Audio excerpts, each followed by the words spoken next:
اللہ الرحمن الرحیم۔ کروڑوں درود و اسلام آقائے دو جہاں حضرت محمد مصطفیٰ صلی اللہ علیہ وسلم پر اور ان کے آل پاک پر۔ ناظرین، حضرت ذوالقرنین کا نام سکندر ہے۔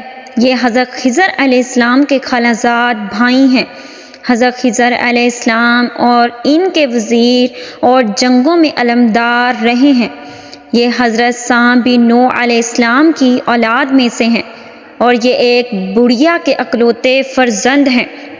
حضرت ابراہیم خلیل اللہ علیہ السلام کے دست حق پرست اسلام قبول کر کے مدتوں ان کی صحبت میں رہے۔ ناظرین، آج کی اس ویڈیو میں ہم آپ کو بتانے والے ہیں حضرت ذوالقرنین علیہ السلام کون ہیں اور یہ کیوں ذوالقرنین کہلائیں، اور ان کے بارے میں حضور اکرم صلی اللہ علیہ وسلم نے کیا ارشاد فرمایا۔ اس سے پہلے اگر آپ ہمارے چینل پر نئے ہیں تو ویڈیو کو لائک اور چینل کو سبسکرائب ضرور کریں۔ ناظرین، صحیح قول یہی ہے کہ یہ نبی نہیں ہے بلکہ بندہ صالحہ ہیں جو ولایت کے شرف سے سرفراز ہیں۔ یہ ذوالقرنین کیوں کہلائی؟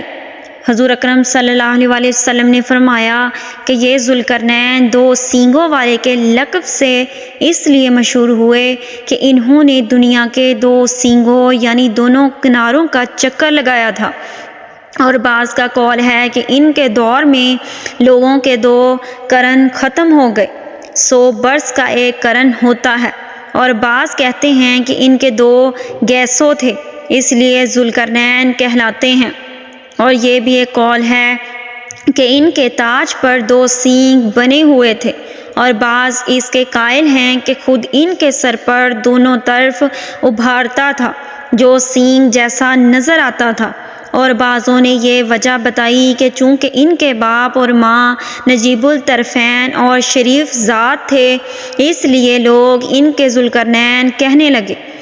واللہ تعالیٰ نے اور اللہ تعالیٰ نے ان کو تمام روئے زمین کی بادشاہی عطا فرمائی تھی۔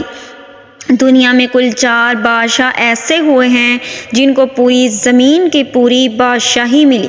ان میں 2 مومن تھے اور 2 کافر۔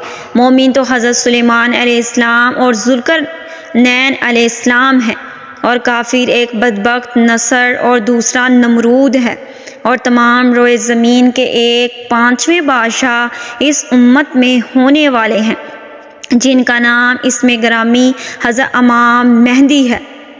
ذوالقرنین علیہ السلام کے 3 سفر۔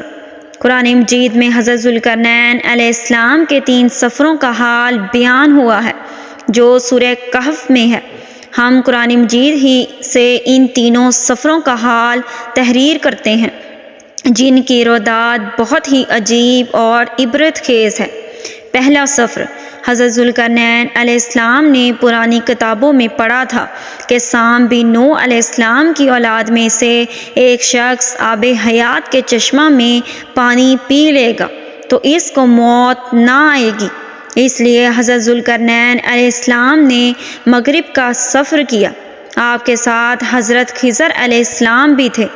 وہ تو آب حیات کے چشمہ پر پہنچ گئے اور اس کا پانی بھی پی لیا، مگر حضرت ذوالقرنین علیہ السلام کے مقدر میں نہیں تھا، وہ محروم رہ گئے۔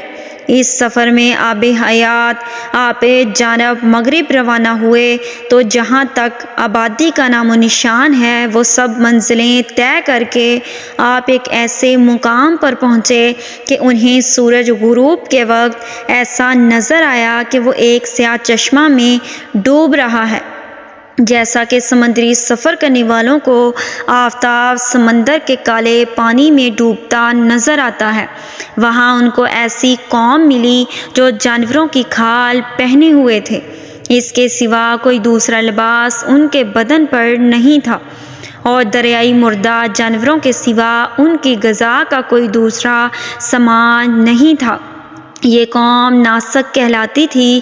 حضرت ذوالقرنین نے دیکھا کہ ان کے لشکر بے شمار ہیں اور یہ لوگ بہت ہی طاقتور اور جنگجو ہیں، تو حضرت ذوالقرنین علیہ السلام نے ان لوگوں کے گرد اپنی فوجوں کا گھیرا ڈال کر ان لوگوں کو بے بس کر دیا۔ چنانچہ کچھ تو مشرف بے ایمان ہو گئے اور کچھ آپ کی فوجوں کے ہاتھ سے مقتول ہو گئے۔